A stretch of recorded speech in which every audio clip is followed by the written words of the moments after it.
This is the first of a sequence of videos on elementary multivariate statistics.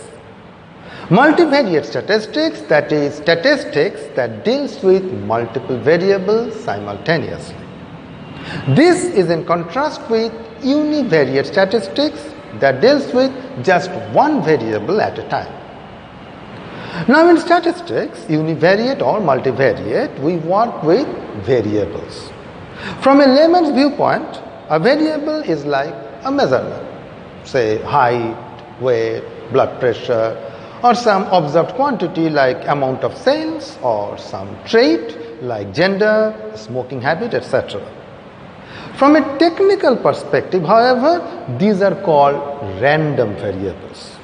Let's understand this concept first.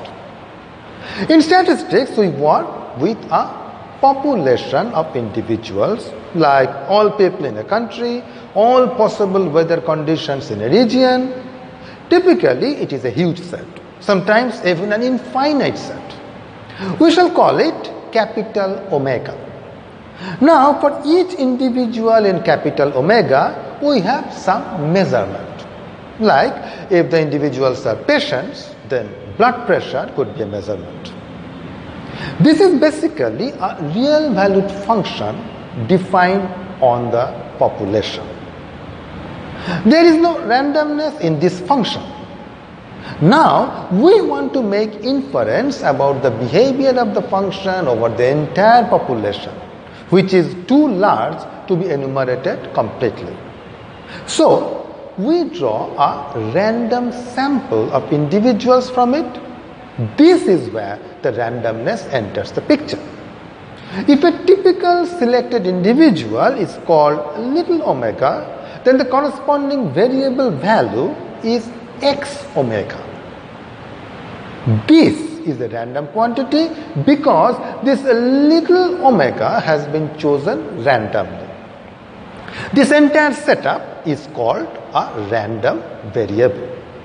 It is made up of two things: a deterministic function on the population and a random sampling scheme. Well, that's precisely what happens for both univariate and multivariate statistics.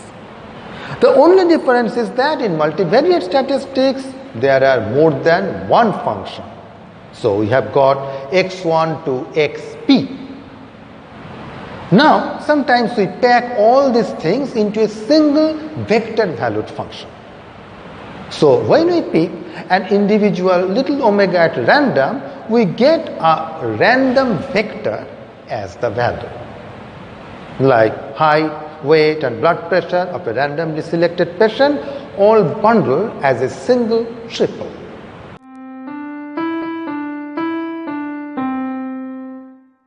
If we have a sample of size n and there are p variables, then we have how many? N times p many values.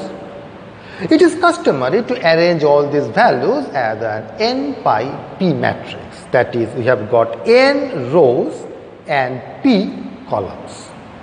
This matrix is called the data matrix. Each column here corresponds to one variable, and each row here corresponds to a case. Now, the different columns may hold different types of values. Some may be continuous, some may be categorical or counting or whatever, but all the values in the same column must be of the same type. Let me give you 3 real-life examples in the next video.